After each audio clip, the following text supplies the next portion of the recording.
G'day and welcome to the Fred Paul Show on ADH TV. One of the biggest crises in Australia today is housing affordability. Houses are so expensive that most young people will never be able to save up enough money for a deposit, which is between 10 and 20% of the price of the house, depending on your situation.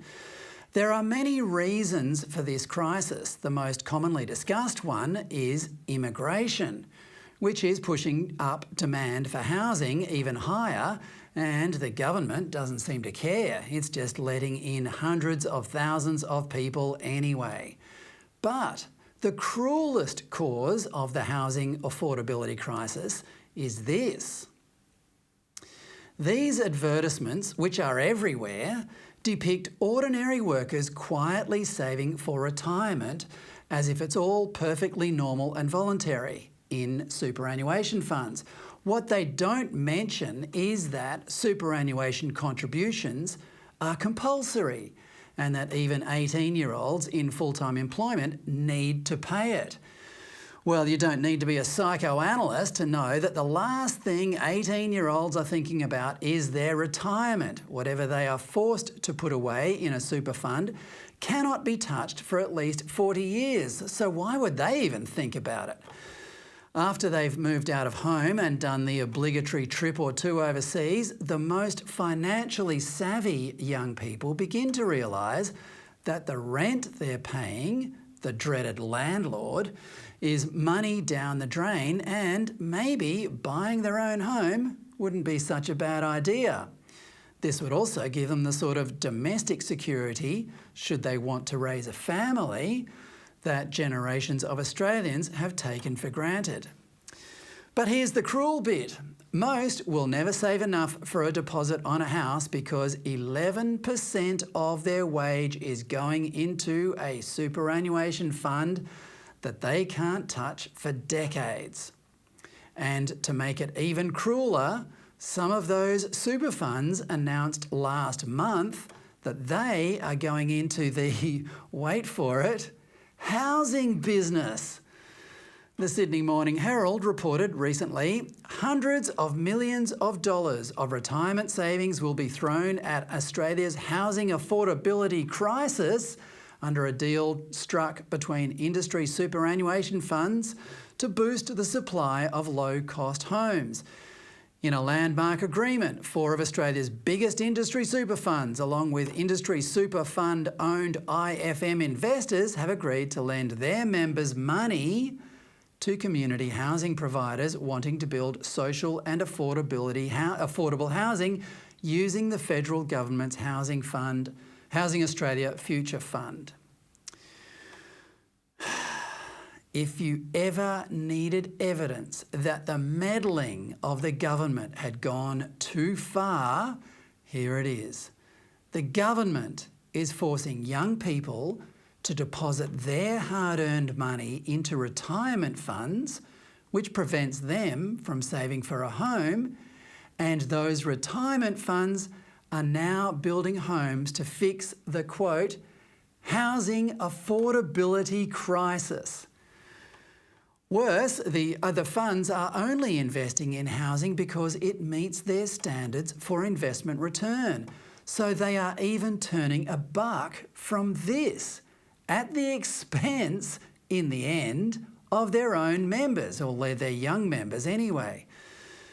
The government doesn't want you to think of compulsory superannuation as your own money. It wants you to simply watch it grow in a super account and think of it as a bonus upon retirement. That is why Treasurer Jim Chalmers said in December in the Financial Review newspaper that workers, quote, receive the super guarantee. No, Jim, they don't. They earn it. It's their money. But the government won't let them have it. Well, how do young people these days feel about being forced to set money aside for retirement instead of saving for a house in which to settle down and maybe raise a family? I asked a few students around Sydney University, and got a variety of responses, but to be honest, I couldn't find anyone who thought it was a good idea. Because having a house is so important, and for me personally as well, and I know for a lot of people, it is really hard in this economy with prices being so high that if we have such a large amount of money just put aside that we can't access, it just makes it that much harder. It would make sense that you can save for a house earlier in your life and then later on use the money you save after you buy your house for your super. I think that makes sense. But I suppose maybe there should be more considerations from the government with like the cost of living crisis as to how there can be ways to sort of help people who are entering the workforce actually, build their savings and be able to build up like assets and afford property and stuff. Yeah. Well, at the start of your life, start of your working life, your priority is to buy a house so you can start a family, and then later on your priority is for a safe retirement, a comfortable retirement. The government is forcing you to save for retirement from the age of 18. It's not, you shouldn't be forced to do it, should you? Yeah, I think it should be, maybe there should be some way where you can elect if you want to be putting it into superannuation from like a young age. Otherwise, I think, there should be more priority towards people being able to save. I do find it quite fascinating that in Australia you don't have a choice, but does that leave people more prepared in the future?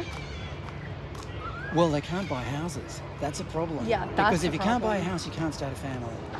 Yeah, I agree with that. And then everyone's just renting, and renting has got a lot of issues too. My colleague at ADH, James Mathias, wearing his other hat as the Deputy Executive Director of the Menzies Research Centre, appeared before a Senate committee this week to plead for changes to the superannuation system to allow young people to save for a house instead.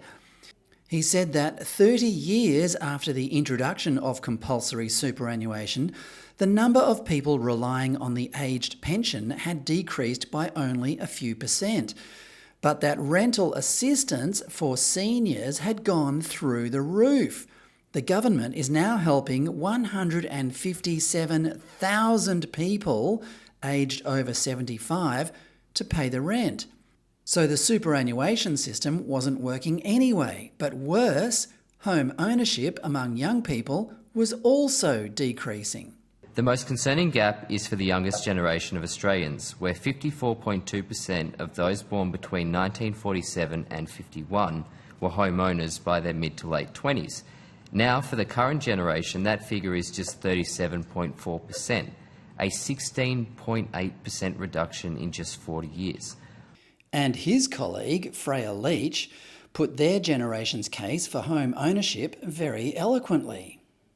And one of the key things that we hear time and time again is one of the biggest sources of anxiety for young people is housing insecurity, being trapped in a rental cycle where a bigger and bigger proportion of your income is going towards paying rent instead of paying down a mortgage. So for us, we really see getting more young people into the housing market as homeowners. That is a critical priority. That is something young people want. What young people want? It's what they deserve. Home ownership has been a birthright for Australians for generations.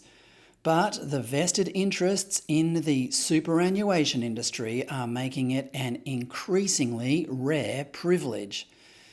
Will this hearing of a Senate committee change anything? You wouldn't bet your house on it.